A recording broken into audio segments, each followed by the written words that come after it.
Hello दोस्तों, hello students, welcome to Englisha. This is Akshay and we are going to cover these 6 points, these 6 topics: rather, rather than, would rather, would sooner, would just as soon and had better. आप मुझे खुद बताएं कि आपको इन topics में दिक्कत नहीं आती है। आप यकीन मानिए, आप थोड़ी देर के लिए बस इस वीडियो में ठहरिए, देखिए और सीखिए। मैं विश्वास दिलाता हूँ आपको, इस वीडियो के ज़रिए आप सीख जाएंगे। और मैं इन सारे टॉपिक्स को एक एक करके इनकी मीनिंग बताते हुए, इनका सेंस बताते हुए और इनके एग्जाम्पल्स देते हुए हम आगे बढ़ेंगे। हम सारे टॉपिक्स को अच्छे से सीखेंगे। यहाँ कहने को तो 4 टॉपिक्स हैं, लेकिन आप वो गिनती करें, 6 टॉपिक्स हमारे साथ। आइए बढ़ते हैं एक एक करके और लॉजिकली बात करेंगे। आज आप इसे सीख लेंगे पक्का। बढ़ते हैं रादर की तरफ। फर्स्ट पॉइंट है हमारा रादर।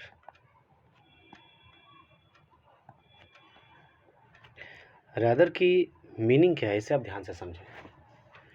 पहले इसका 2 प्रोनाउंसिएशन है, ध्यान रखें। एक है रादर, दूसरा है रादर। रादर अमेरिकन स्टाइल में बोलते हैं और रादर ब्रिटिश फैशन में बोलते हैं। इसकी मीनिंग क्या है? इसकी मीनिंग है टू सम डिग्री और एक्सटेंट। मैं लिख देता हूँ, टू सम डिग्री और एक्सटेंट। इसकी क्या मीनिंग है कि कुछ हद तक। डिग्री मतलब भी एक्सटेंट होता है और एक्सटेंट की मीनिंग तो डिग्री हुई ही। एक्सटेंट और डिग्री की दोनों की मीनिंग होती है हद। To some extent, to some degree means कुछ हद तक। तो रादर की मीनिंग क्या हुई? मेन मीनिंग है यही, टू सम डिग्री और एक्सटेंट। अब इसके कई तरह के सेंसेस हैं, राइट? इसी मेन मीनिंग के लिए हम कई अलग अलग वर्ड्स यूज़ करते हैं जिसमें यही मीनिंग आती है, कुछ हद तक। देखिए उन सारे वर्ड्स को कि ये सारे वर्ड्स क्या हैं। फॉर एग्जाम्पल, आपको वो वर्ड मिलेंगे फेयरली, कि रादर की एक मीनिंग फेयरली आएगी और इससे भी कुछ हद तक की मीनिंग आएगी, राइट? पॉइंट नंबर सेकंड, हम कह सकते हैं क्वाइट, ओके? या फिर किसी दूसरे अंदाज में आप इसे ऐसा भी कह सकते हैं, क्वाइट अ बिट। ध्यान से समझिएगा, सबकी मीनिंग कुछ हद तक ही है। पॉइंट नंबर, अगर हम सी की बात करें तो सिंपली हम यहाँ कह सकते हैं प्रिटी, ओके? PRETTY। इसकी भी मीनिंग है कुछ हद तक, राइट? अगर आप फोर्थ सेंस देखें कि किस वर्ड से हम टू सम डिग्री और एक्सटेंट इसकी मीनिंग दे सकते हैं, तो वो वर्ड है समवॉट, ओके? समवॉट। हम सारे ही वर्ड से, यानी कि सारे ही सेंसेस से एक एक एग्जाम्पल तो ज़रूर देखेंगे। आपने इतनी दूर तक इस चीज़ को समझा, राइट? कि रादर की मीनिंग है टू सम डिग्री और एक्सटेंट, कुछ हद तक। और रादर के लिए हम वर्ड्स जो यूज़ कर सकेंगे अल्टरनेटिवली, वो होगा फेयरली, क्वाइट या क्वाइट अ बिट, या प्रिटी, या समवॉट। आइए एक एक करके हम एग्जाम्पल के साथ पढ़ते हैं। अब कुछ एग्जाम्पल सेंटेंसेस, ओके? हम फेयरली की मीनिंग देखते हुए चलते हैं, जिसकी मीनिंग है कुछ हद तक, लेकिन वर्ड यूज़ करेंगे रादर और इसकी मीनिंग होगी फेयरली, राइट? जैसे एग्जाम्पल हम कह सकते हैं, yesterday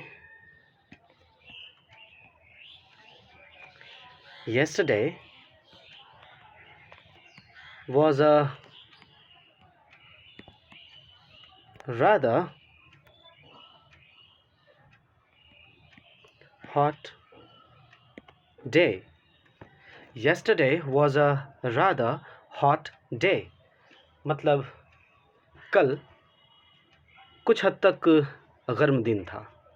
क्या कहा हमने कि कल कुछ हद तक गर्म दिन था, यानी कि कल कुछ हद तक ज़्यादा गर्मी थी। यह है इसकी मीनिंग। अगर आप इसे इज इक्वल टू देकर लिखना चाहें तो आप इसे क्या लिख पाएंगे? इसकी मीनिंग एक्चुअली ये है, yesterday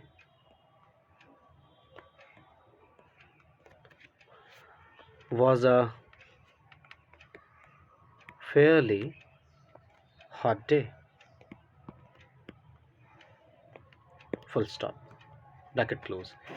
क्या मीनिंग हमने कही? इसकी मीनिंग ये है कि यहाँ हमने रादर की मीनिंग फेयरली के इक्वल देखा, राइट? क्योंकि हमने रादर की जगह पर ही फेयरली यूज़ किया, जिसकी मीनिंग है कुछ हद तक। आप खुद इस सेंटेंस को 2 बार पढ़ें, आपको समझ में आएगी बात कि मीनिंग क्या आ रही है। yesterday was a rather hot day means कल कुछ हद तक गर्म दिन था, मीन्स ज़्यादा गर्मी थी आम दिनों से। Very good. आइए नेक्स्ट पॉइंट, क्वाइट या क्वाइट अ बिट, इसकी मीनिंग देते हैं। पॉइंट नंबर 2 है, क्वाइट की मीनिंग आनी चाहिए। ओके, एग्जाम्पल देखते हैं। इट इज़, हम कॉमन आइडिया के बारे में बात कर रहे हैं सपोज, तो क्या कह सकेंगे? It is a rather common idea. Okay, it is a rather common idea. Idea का आप प्रोनाउंसिएशन ढंग से समझें। मैंने क्या बोला? आइडिया कह रहा हूँ मैं, आइडिया नहीं। Okay, it is a rather common idea, इसकी मीनिंग क्या है एक्चुअली? अगर इज इक्वल टू में हम देखें तो कह पाएंगे it is a quite common idea, कि यह बिल्कुल ही एक सामान्य विचार है। मतलब कुछ हद तक ये एक सामान्य विचार है। मीटिंग हो रही थी, किसी ने एक आइडिया दिया और चीफ ने कहा कि okay but it is a rather common idea, means it is a quite common idea, यह बिल्कुल ही कुछ हद तक एक सामान्य विचार है। तो कुछ हद तक एक सामान्य विचार है। दूसरा एग्जाम्पल जैसे देखें, it is a rather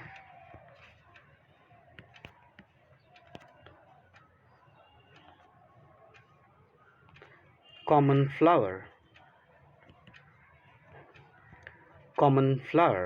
okay, कि यह कुछ हद तक एक सामान्य फूल है, कुछ हद तक। क्वाइट इज इक्वल टू देकर अगर लिखना चाहें आप तो क्या लिख सकेंगे? It is a quite common flower. Flower का करेक्ट प्रोनाउंसिएशन है flower. Okay, that's it. Quite की मीनिंग आ गई। अब अगर आपको क्वाइट अ बिट की मीनिंग देनी है, राइट, क्वाइट अ बिट, एक सेकेंड मीनिंग जो हमारे साथ थी उसकी भी बात करते हैं। क्वाइट की मीनिंग अगर आपने दे दी तो क्वाइट अ बिट ईजी है, कोई बड़ी बात नहीं है। इसकी भी मीनिंग वही है, कुछ हद तक। For example, that sounded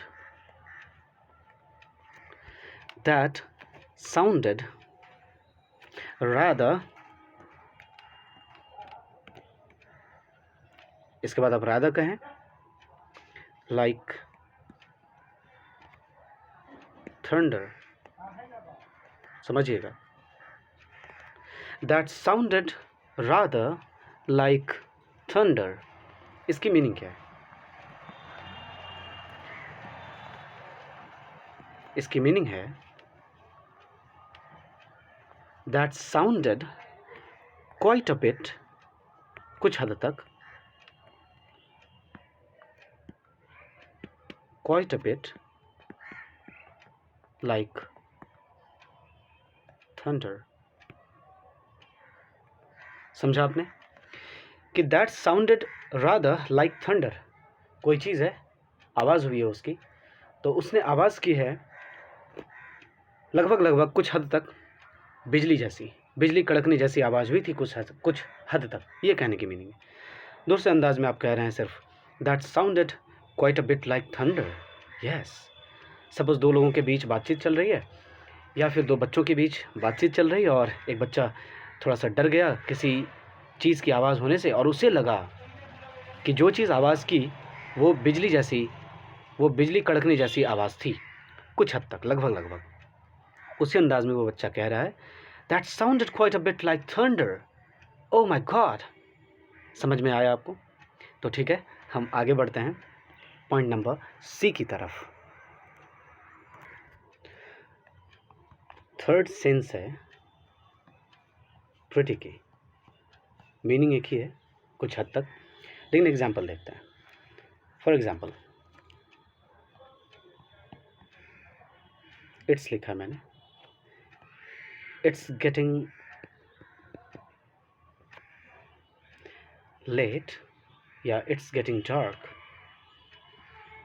okay, कि अंधेरा हो रहा है, इट्स गेटिंग डार्क, लेकिन इसके साथ हम अब लगाएंगे रादर। कैसे बोल पाएंगे? पहला स्ट्रक्चर तो आप जानते ही हैं, इट्स गेटिंग रादर डार्क, कि कुछ हद तक अंधेरा हो रहा है, और हमने दूसरा स्टेटमेंट बोला अंधेरा हो रहा है तो फिर हमें क्या करना चाहिए, तो we had better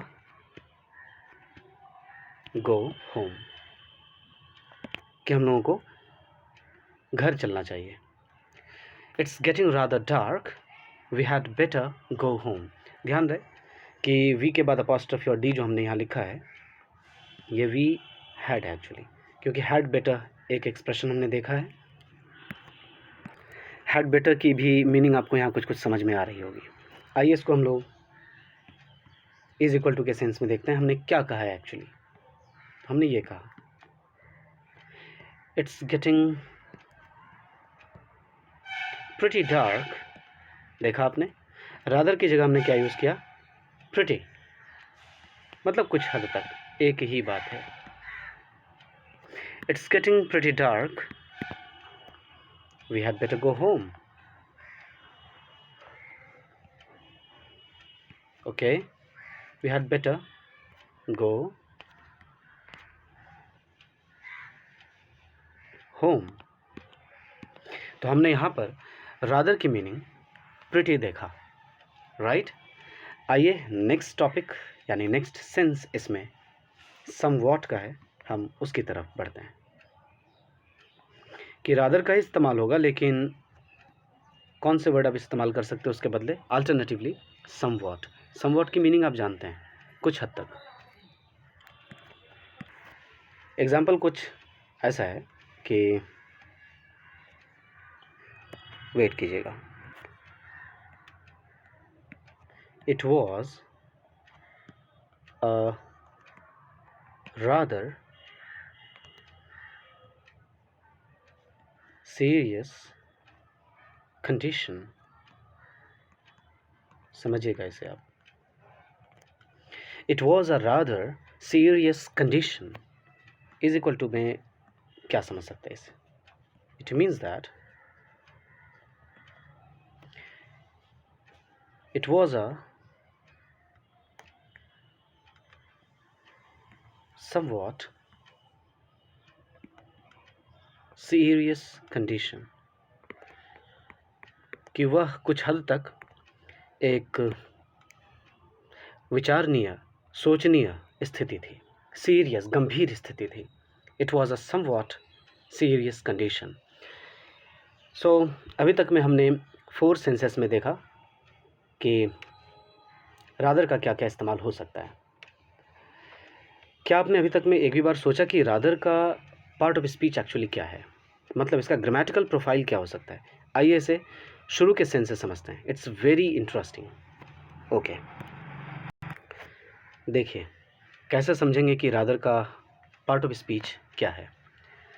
day word क्या है, नाउन, और डे कैसा है, तो इसके विषय में हमें विशेष जानकारी हॉट वर्ड से मिल रहा है, यानी हॉट वर्ड एडजेक्टिव है और नाउन से पहले एडजेक्टिव आता है, ये हमें पता है। और एडजेक्टिव से भी पहले एडजेक्टिव के बारे में कुछ बताने के लिए विशेष कौन आता है, एडवर्ब। तो हॉट से पहले हमने क्या यूज़ किया है यहाँ, रादर, इसलिए रादर क्या हुआ, एडवर्ब हुआ, इसका ग्रामेटिकल प्रोफाइल एडवर्ब हुआ, राइट। आइए नेक्स्ट सेंस की तरफ बढ़ते हैं। अगेन इस सेंटेंस में भी सेम फंक्शनैलिटी है। आइडिया, आइडिया क्या है, एक नाउन है, और आइडिया कैसा है, तो आइडिया के बारे में कुछ विशेष जानकारी मिली, कुछ विशेष पता चला, something additional, some more information. तो some more information giving words are called adjectives. Common word क्या हुआ यहाँ, एडजेक्टिव। और एडजेक्टिव से पहले क्या आता है, एडवर्ब। तो अब गौर करें, हमने यहाँ लिखा है रादर, रादर क्या हुआ, एडवर्ब। नीचे के सेंटेंस में सेम पैटर्न है, flower noun, common adjective, and rather is the adverb in this sentence, right? quite a bit के सेंस में सेम। थंडर, थंडर क्या है, नाउन है।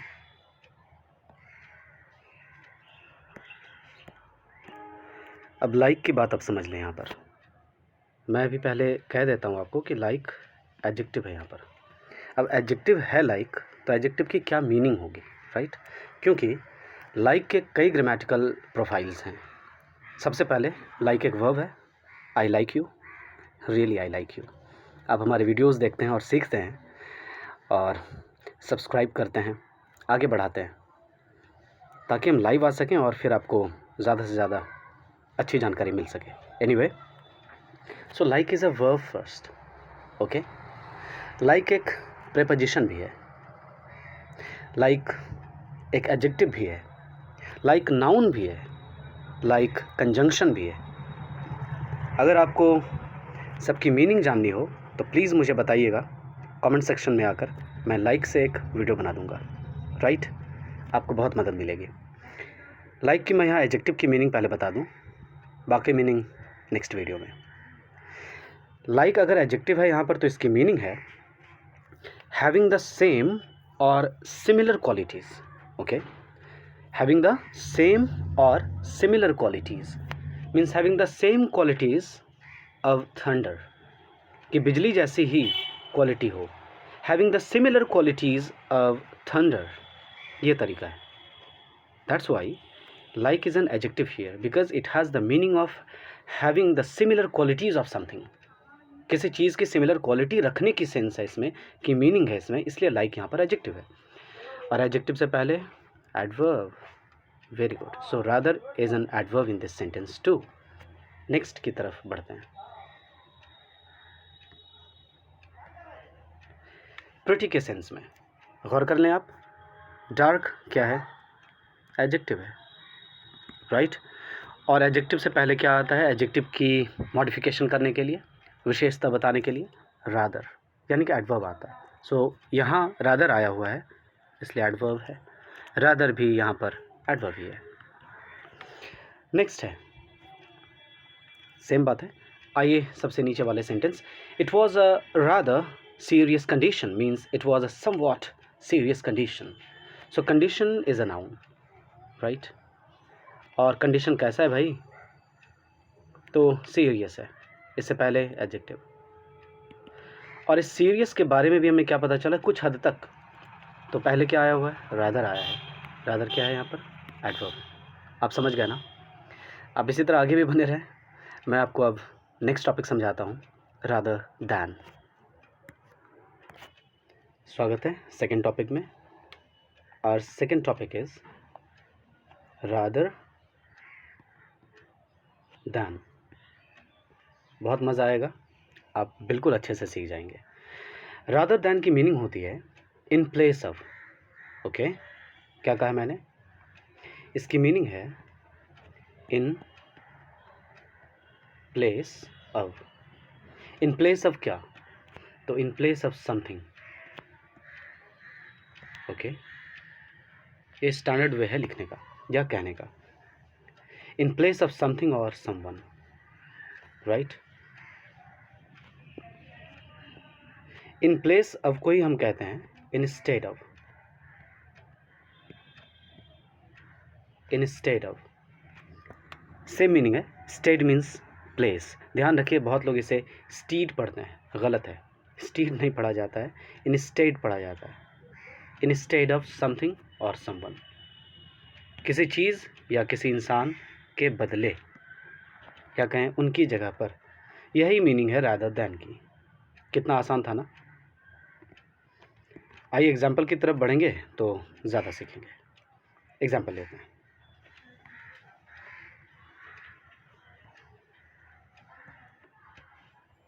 Examples,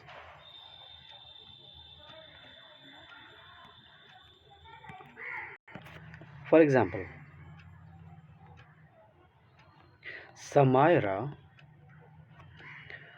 Samaira writes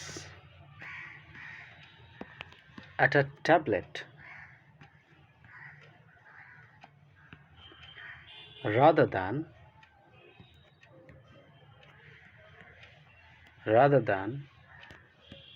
a mobile।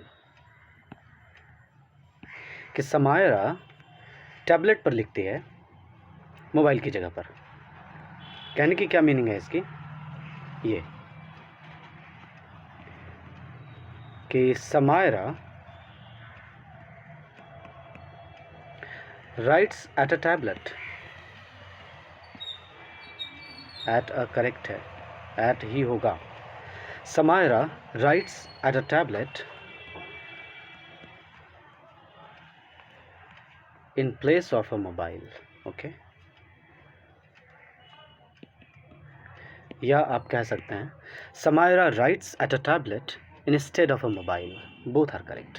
Okay, both are correct. देखा, rather than की क्या meaning आई, in place of, right. कोई दूसरा एग्जांपल लेते हैं और इन प्लेस ऑफ की ही हमें मीनिंग समझ में आए। For example, like we decided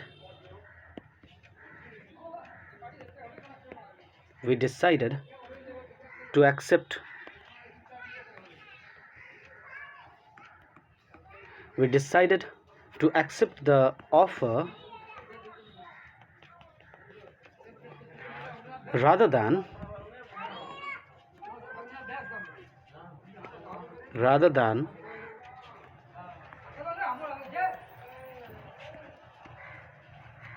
go to court। Okay, rather than go to court। ध्यान से देखें आप इसे। means we decided to accept the offer in place of going to court। आप rather than के बाद यहाँ पर go to court भी लिख सकते हैं और going to court भी लिख सकते हैं। both are correct। ओके, सो हम क्या कहेंगे, we decided, आगे जो भी वर्ड्स हैं सारे वर्ड्स आएंगे। ऑफर रादर दैन को हम क्या लिख सकते हैं, इन प्लेस ऑफ या instead of. Actually both are correct. Instead of, अब एक प्रीपोजिशन और प्रीपोजिशन के बाद V4 आता है जनरली, इसलिए हम यहाँ गोइंग लिख रहे हैं। अब गोइंग टू कॉट, और ये अब सेंटेंस आपके सामने है इन प्लेस ऑफ की मीनिंग लेते हुए। मैंने क्या कहा कि यहाँ पर आप ना गोइंग भी लिख सकते हैं। ओके, करेक्ट है, गलत नहीं है। We decided to accept the offer rather than going to court, rather than go to court। both are correct। देखा आपने मीनिंग, rather than की मीनिंग आई इन प्लेस ऑफ, किसी एक चीज़ की जगह पर कोई दूसरी चीज़। इंस्टेड ऑफ समथिंग, किसी एक चीज़ की जगह पर कोई दूसरी चीज़। या इंस्टेड ऑफ समवन, ऐसा भी हो सकता है। आइए इससे भी एग्जांपल लेते हैं। देखो, अब आगे समझो। हमने अभी इन प्लेस ऑफ समथिंग देख लिया, अब हम कह रहे हैं इन प्लेस ऑफ समवन की हम बात करें कि किसी इंसान के स्थान पर कुछ दूसरा हुआ कार्य ऐसा। एग्जाम्पल, he appointed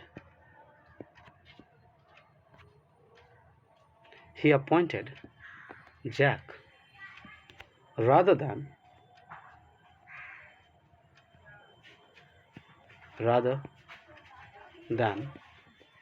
जिल, कि उसने जैक को अपॉइंट कर लिया जिल की जगह पर। इसकी मीनिंग अगर हम लिखें तो क्या होगी? सिंपल है, क्या? He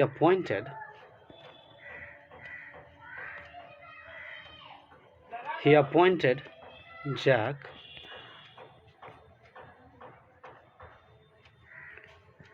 in place of जिल, राइट? जिल की जगह पर जैक का अपॉइंटमेंट हो गया। तो देखा आपने, रादर दैन की मीनिंग आई in place of. Understood? For example, she appointed him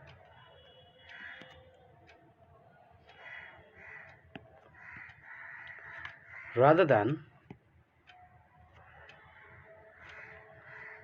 me। इसकी भी क्या मीनिंग है कि उसने उसे अपॉइंट कर लिया मेरी जगह पर। अपॉइंट मुझे करना चाहिए था, अपॉइंट किसी और को कर लिया। So we can say she appointed him in place of, बार बार लिख रहा है, अभी बोर हो रहे होंगे, इंस्टेड ऑफ भी लिख सकते हैं, इंस्टेड ऑफ मी, या कहिए she appointed him in place of me. This is correct. Idea बन रहा है दिमाग में, समझ में आ रही हैं चीज़ें? अपने कमेंट्स, अपने रिएक्शंस ज़रूर कमेंट बॉक्स में डालें। आइए नेक्स्ट की तरफ बढ़ते हैं। आइए रादर दैन की आपको मैं सेकंड मीनिंग बताता हूँ। ओके, रादर दैन की मीनिंग होती है एंड नॉट। ओके, इस मीनिंग से, इस सेंस से हम एग्जाम्पल लेते हैं, आराम से समझ जाएंगे। For example, Lucy is happy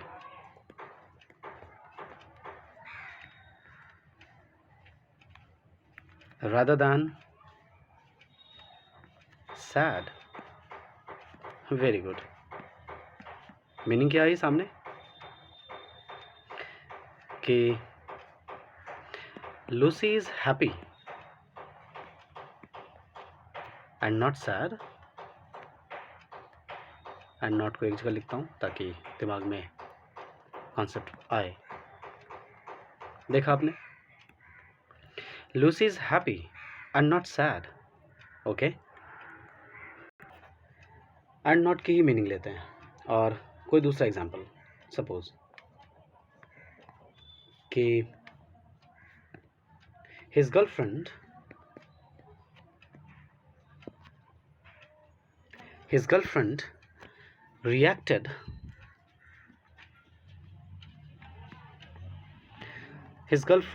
reacted by laughing। मुस्कुराते हुए उसने रिएक्ट किया है, rather than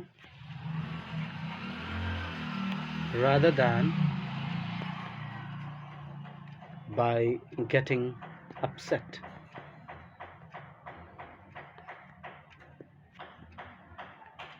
rather than by getting upset meaning क्या है कि his girlfriend reacted by laughing and not by getting upset।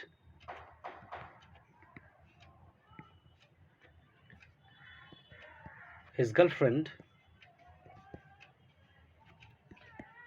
आगे जितने भी वर्ड्स हैं सारे आएंगे, और rather than की जगह पर अभी क्या मीनिंग आएगी? and not की। और फिर उसी तरह से by getting upset। ओके, अगर आप नोट्स बना रहे हैं तो पूरा लिखें। His girlfriend reacted by laughing and not by getting upset। Okay, आइए नेक्स्ट वर्ड rather की तरफ बढ़ते हैं। ओके, पॉइंट नंबर थर्ड में हम लोग पहुंच चुके हैं और अब हमारे पास एक्सप्रेशन है वुड रादर। वुड रादर पढ़ने का तरीका पहले सीख लें आप। इसे हम पढ़ते हैं वुड, ओके, और इसे आप पढ़ेंगे रादर या रादर, राइट। इसकी मीनिंग क्या है? वुड रादर की मीनिंग होती है prefer to, okay, prefer to. अगर आप इसे और आगे एक्सटेंड करना चाहें तो प्रेफर टू डू और हैव, कि आप क्या करना चाहते हैं या क्या अपने पास रखना चाहते हैं, क्या पाना चाहते हैं। इसकी मीनिंग आती है वुड रादर से। एकदम इजी है। एग्जाम्पल इसी कैटेगरी के लेंगे ताकि आपको सारी बातें समझ में आए। फॉर एग्जाम्पल अगर मैं ऐसा कहता हूँ, और लिखने का ट्रेंड ऐसा ही है दोस्तों, ऐसा अपॉस्ट्रफी उसके बाद डी, इसकी खुद ब खुद मीनिंग होती है आई वुड। अगर इसके बाद रादर लिखा हो तो आप खुद ब खुद समझ जाएं कि ये अपॉस्ट्रफी डी के बाद वुड ही होगा, okay. I would rather seat at the back. इसकी मीनिंग क्या है? इसकी मीनिंग हुई आई वुड नहीं, would, okay. I would prefer to sit at the back, okay. I would prefer to sit at the back. मैं पीछे बैठना पसंद करूँगा। सपोज कोई स्टूडेंट है और क्लास में अपने दोस्तों से कहता है कि आज मैं आगे नहीं बैठूँगा, I would rather sit at the back. It means I would prefer to sit at the back, कि मैं पीछे बैठना पसंद करूँगा। So prefer to do, prefer to do. अब डू की जगह पर आप कोई भी वर्ब ला सकते हैं, तो ये हमने जनरलाइजेशन कर दिया, प्रेफर टू डू और prefer to have something, right. Suppose मैं ऐसा ना बोलकर ऐसा अगर बोलूँ, क्या, नॉट के सेंस में। वही स्टूडेंट है और कहता है I would rather not sit at the front. जो बात मैंने अभी बोली थी उसी बात को हमने लिखा सिर्फ इंग्लिश में, okay. I would rather not sit at the front. आपने गौर किया कोई स्ट्रक्चर? पहले मीनिंग देख लेते हैं इसकी, फिर हम लोग बात करते हैं। इसकी मीनिंग क्या है? I would prefer not to sit, I would prefer not to sit at the front. ये रिमार्केबल स्ट्रक्चर, ध्यान दीजिएगा, बहुत इंपॉर्टेंट है। यहाँ जो आप सिट देख रहे हैं, यानी इन्फिनेटिव जो ये देख रहे हैं आप, बेयर इन्फिनेटिव। इन्फिनेटिव किसे कहते हैं? वर्ब के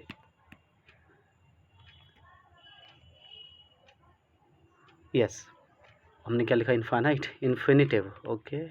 इन्फिनेटिव आ नहीं रहा, TIVE है अंत में। इन्फिनेटिव, इन्फिनेटिव कहते हैं V1 को, या फिर 2 + V1 को। जिसमें 2 नहीं लगा है उसे इन्फिनेटिव विदाउट 2 कहेंगे, और जिसमें 2 लगा है उसे कहेंगे इन्फिनेटिव विथ 2, क्योंकि 2 के साथ आया। और हमने जो अभी बोला विथ, ये गलत है, विद होना चाहिए, right. Correct pronunciation is with. So infinitive with 2, infinitive without 2। Without 2 V1 होगा, विद 2 + V1 होगा। तो नॉट इन्फिनेटिव से पहले आता है वुड रादर के केस में। और वुड रादर की हमने मीनिंग देखी है अभी, prefer to something, prefer to do something, right. तो हम क्या कर रहे हैं? क्योंकि प्रेफर को 2 लगता है, प्रेफर जो वर्ब है इसे 2 प्रीपोजिशन लगता है, और 2 कहाँ आएगा? तो वर्ब से पहले। और हमने देखा है वुड रादर के केस में कि वर्ब के पहले यानी इन्फिनेटिव के पहले ही हम 2 लगा रहे हैं, सॉरी नॉट लगा रहे हैं। तो यहाँ भी वर्ब के पहले ही हम नॉट लगाएंगे। Understood? This is the concept. So I would prefer not to sit at the front. मैं आगे बैठना पसंद नहीं करूँगा। Right. So prefer to do something or prefer to have something. Understood. कुछ और एग्जाम्पल अगर चाहिए तो चलिए वो भी लेते हैं. सपोज हम कहें यहाँ पर कि I would rather take this ice cream. That's it. इसकी मीनिंग क्या है? आई वुड प्रेफर को तो टू लगेगा ही, इसको प्रेपोजिशन टू आता ही है. I would prefer to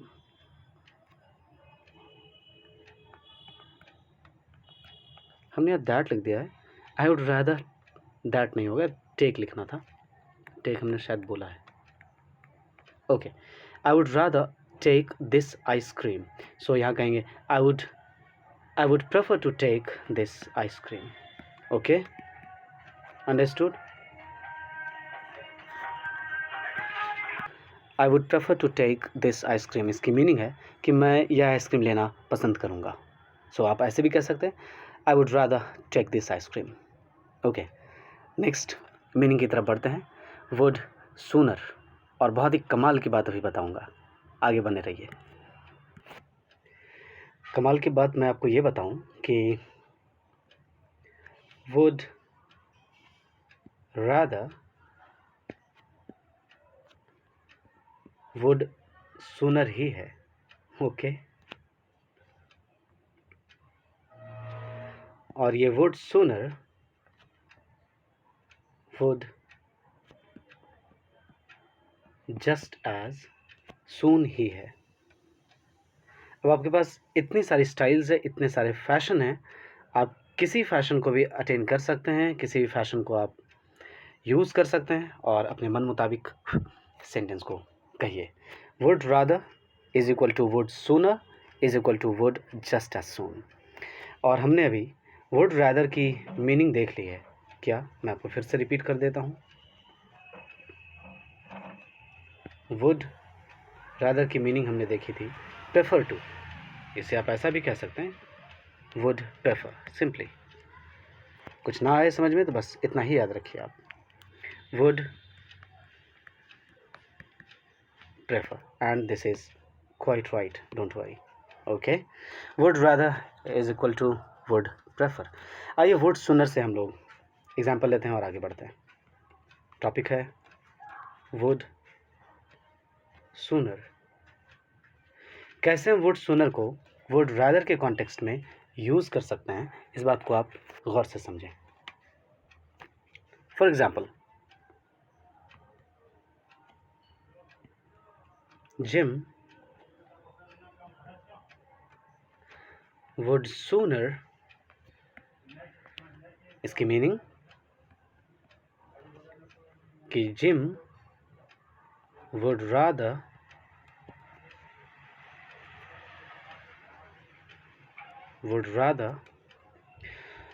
lose everything. Okay.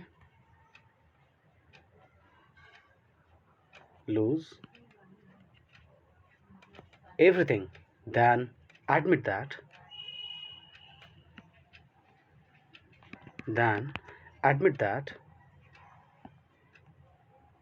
he was wrong.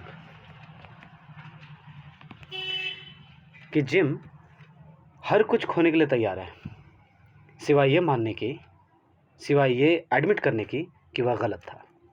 Gym would sooner lose everything than admit that he was wrong. Would rather would sooner ये जब भी आ जाए इसके साथ हम दैन लगाते हैं. ध्यान रखिएगा. याद ना रहे तो आसान तरीका याद रखने का, आप ग्रेटर के साथ क्या लगाते हैं? दैन. राइट. स्मॉलर के साथ क्या लगाते हैं? Than. Right. Hotter than. Fatter than. तो हम देख रहे हैं कि किसी भी कंपैरेटिव डिग्री के बाद हम दैन लगाया करते हैं. तो इसी तरह से याद रख लीजिए ना. सूनर दैन, हो तो गया मामला शांत। समझ रहे हैं आप? So Jim would rather lose everything than admit that he was wrong. Jim हर कुछ त्याग देने को तैयार है, यानी Jim would like to prefer to do, या Jim would prefer to lose everything, आगे जाकर हम बोलेंगे to admit that he was wrong. Okay, admit नहीं करेगा कि वो गलत था, लेकिन हर कुछ उसके लिए वो लूज़ करने के लिए तैयार है, यानी लूज़ करना वो पसंद करेगा, प्रेफर करेगा उसे। तो देखिए वुड रादर की मीनिंग आ रही है वुड प्रेफर। ओके, आइए नेक्स्ट सेंटेंस की तरफ बढ़ते हैं कुछ और एग्जांपल्स के साथ। समझना ये दूसरा एग्जांपल वुड सूनर से एग्जांपल ले रहा है। I would sooner starve, I would sooner starve than eat that disgusting food. Disgusting food. Okay, इसकी मीनिंग क्या है? अगर हम इज इक्वल टू में बात करें तो इसकी मीनिंग है I would rather starve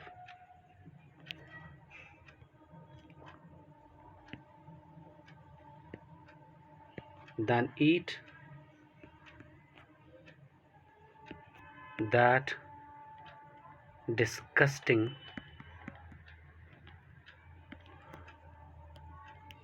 food, कि मैं भूखे रहना पसंद करूंगा बजाते उस बेकार भोजन को खाने से, यानी बेकार भोजन को खाने से बेहतर है कि मैं भूखा रहना पसंद करूंगा। So I would sooner starve than eat that disgusting food, ऐसा आप कह सकते हैं। अगर आप प्रेफर के मीनिंग में बोलना चाहते हैं तो कह सकते हैं I would prefer to starve than eat that disgusting food. Okay, ये इसकी मीनिंग है। आइए नेक्स्ट एग्जांपल हम लेते हैं वुड जस्ट एज सून से। सेम मीनिंग है, would just as soon. Suppose the example is like that. Oliver asked Sophia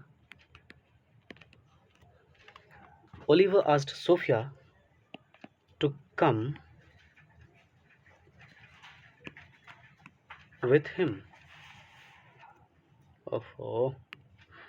Oliver asked Sophia to come with him. Okay, but she said, रुक जाएं,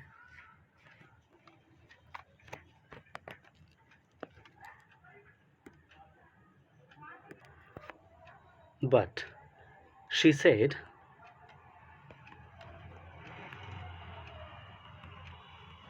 she would just as soon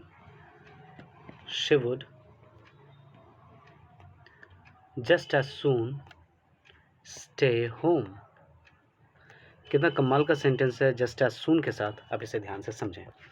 Oliver asked Sophia to come with him, but she said she would just as soon stay home. इसकी meaning है she would rather stay home या she would sooner stay home. इसकी meaning she would prefer to stay home, कि वह घर में रहना पसंद करेगी। तो यहाँ मीनिंग हमने क्या देखी कि she would, ये जो लिखा है she would just as soon stay home जो लिखा है, इसकी मीनिंग, माय गॉड, इसकी मीनिंग है she would rather या she would sooner या she would प्रेफर टू, ध्यान रखें प्रेफर के साथ टू लगेगा, बाकियों के साथ नहीं। इसके बाद हम लिखेंगे स्टे होम। ये इसकी मीनिंग है कि ओलिवर ने तो कहा सोफिया से कि चलो मेरे साथ, यानी कि चलो उसके साथ, मैं बोल रहा हूँ इधर से। तो ओलिवर ने सोफिया से कहा कि वह उसके साथ जाए, लेकिन सोफिया ने कह दिया कि वह अभी घर में रहना पसंद करेगी। Okay, she would rather stay home, she would sooner stay home, she would just as soon stay home, she would prefer to stay home. Right, आइए लास्ट टॉपिक हमारा बचता है हैड बेटर। इसको सीख लेते हैं। हैड बेटर हमारा 6 number point तो था, लेकिन यहाँ पर I think 4th number point था हैड बेटर। इसकी क्या मीनिंग है, क्या सेंस है इसमें, हम सब चीज़ समझेंगे और एग्जाम्पल्स को लेकर आगे बढ़ेंगे। हैड बेटर, मैं सबसे पहले एक बात बता दूं आपको, नोटिसेबल बात ये कि हैड बेटर के बाद जस्ट V1 आता है। ओके, हैड बेटर के बाद टू के बाद V1 नहीं आता है, यानी कि 2 + V1 नहीं लगता है। क्या कह रहे हैं, यानी हैड बेटर को डायरेक्टली बेयर इन्फिनेटिव लगता है। बेयर मतलब होता है विदाउट, इन्फिनेटिव आपने अभी सुना था, इन्फिनेटिव मीन्स 2 + V1 नॉर्मली। तो हम विदाउट टू वाला इन्फिनेटिव लगाते हैं, या आप इसे कह सकते हैं सिंपली V1 लगाते हैं। सो हैड बेटर के बाद जनरली V1 आता है, जैसे किसी भी मॉडल के बाद V1 आता है। आई कैन डू इट, तो कैन के बाद do, I can to do तो नहीं।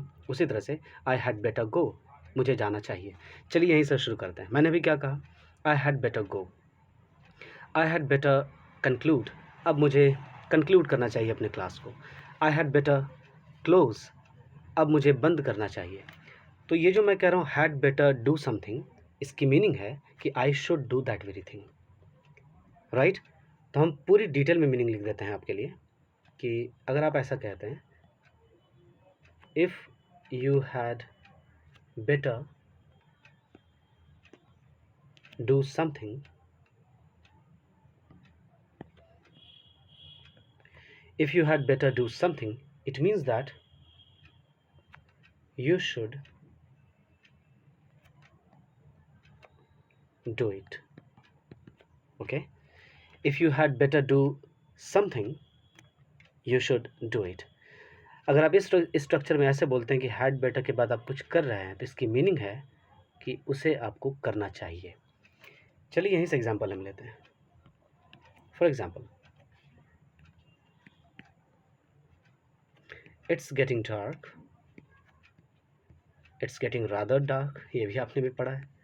अब तो आपके पास स्टाइल्स हैं, फ्लेवर हैं, आप अच्छे से बोल सकते हैं। So it's getting dark, we had better go home. देखा आपने कि अंधेरा हो रहा है, अब हमें घर जाना चाहिए। So it's getting dark, we had better go home, इसकी मीनिंग है we should go home. Right, पूरा सेंटेंस अगर आप लिखेंगे तो कुछ ऐसा होगा, इट्स गेटिंग डार्क, और यहाँ जो हमने वी हैड लिखा है इसे लिखेंगे we should go home. Okay, कुछ दूसरा एग्जाम्पल, जैसे मैं आपसे कहूँ आप गाड़ी पकड़ने जा रहे हो और मैं आपसे कहूँगा, आप अगर सपोज लेट हो रहा है तो क्या कहूँगा, you had better leave now. Okay, you had better leave now, और you might not get there on time, you might not get there on time. Okay, गौर किया आपने कि you had better leave now, तुम्हें अब निकलना चाहिए, और you might not get there on time, नहीं तो फिर तुम समय पर वहाँ नहीं पहुँचोगे। This is the style. So had better means you should. So you should leave now or you might not get there on time. तुम्हें अभी जस्ट निकलना चाहिए, नहीं तो फिर तुम वहाँ समय पर नहीं पहुँच पाओगे। You had better leave now, और इसी जगह मैं कहता हूँ आपसे विदा लेते हुए कि I had better close these topics. आज के सेशन के लिए तो कम से कम ज़रूर। So it means I should close these topics. अब मुझे इन सारे टॉपिक्स को बंद करना चाहिए। So with a smile, thank you so much. आप हमारे साथ बने रहें और आपने सीखा, इसी तरह आप सीखते रहें। Thank you to be with us. आगे सब्सक्राइब करते हुए बढ़ा दें और लाइक करें, अच्छे कमेंट्स लिखें, आपकी क्या ज़रूरत है, किसी नेक्स्ट वीडियो के बारे में बताएं मुझे, and I will always be there for you. Thank you so much. Stay healthy, stay tuned.